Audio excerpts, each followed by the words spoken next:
We do want to update you, as many people watch this show probably already know that the associate judge in Payne County came down and ruled in favor temporarily, and I think it'll be long term too. Which we thought they would. Well, exactly. We said it right here that we had what we thought, not necessarily specific with Glencoe, but there are some specifics that we talked about Glencoe. But we kind of had a feeling that it would definitely judge. Would rule in their favor, and that's exactly what happened last Friday. It was a 6-hour hearing. I almost went thinking it was going to be a 2-hour type deal at most, but it went 6 hours. That's crazy. Ooh.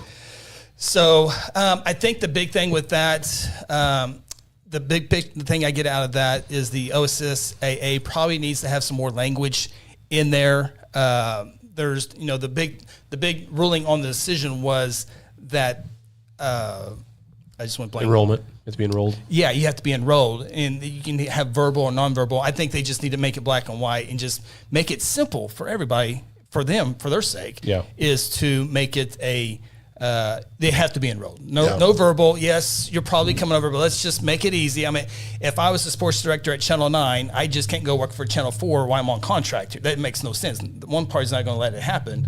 But if they do let it happen, it's just, I think they need to add the language in there, and I think it clears this up. I agree with that, but unfortunately, Pandora's box was released. Correct.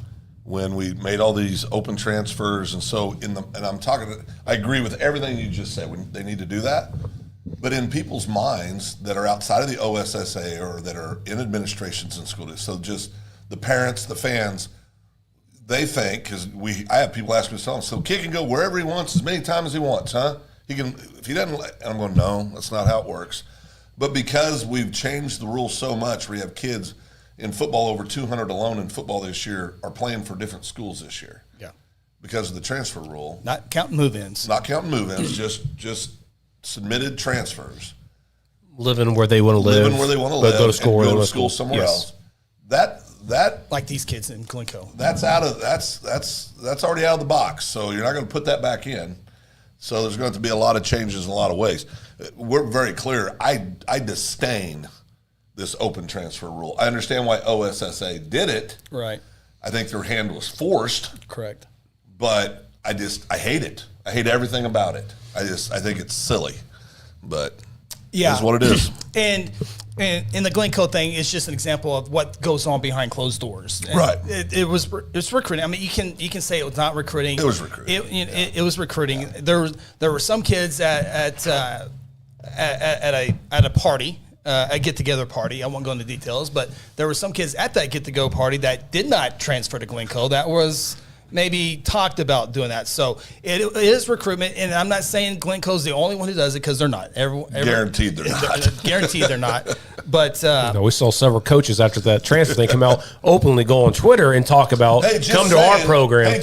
Come to our program. And again, recruiting is still illegal. Am I right, Chris? Yeah. Yes. Yeah. And it's hard to police, though. Yeah, it is hard to police. Well, we brought that up when we said it was, how are they ever going to track this? Well, it's going to be other schools, like in this situation. That's going to have to turn them in. It's going to turn them in. Yeah. And so, after the decision, there was coaches across the state that said, well, I guess the rules aren't. So I would, if you're going to, like in the Glencoe situation, if you're going to hire a coach that's not a teacher, that is not a certified or emergency certified or whatever, you better make sure everything is lined up the way it's supposed to.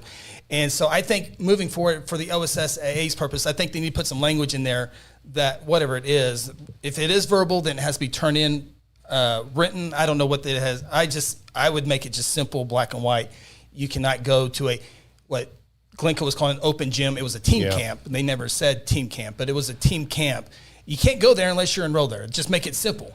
I would think for the OSSAA, but I'm sure the guys in suits and board members up there will get it figured out the right way. So it is a temporary injunction. I don't think I have not talked to anybody with the OSSAA, but I certainly think they're going to let that go and let the kids play. Move on. Yeah, they're not there to go after the kids. They were just going. They approved 98% of requests. Yes. Yeah, transfers. So it's not like they're sitting there trying to hit some quota where they say no. Right. No, they just did what they thought their rule book said, their and interpretation of the rules. It's exactly what you want for them to do. That's exactly right.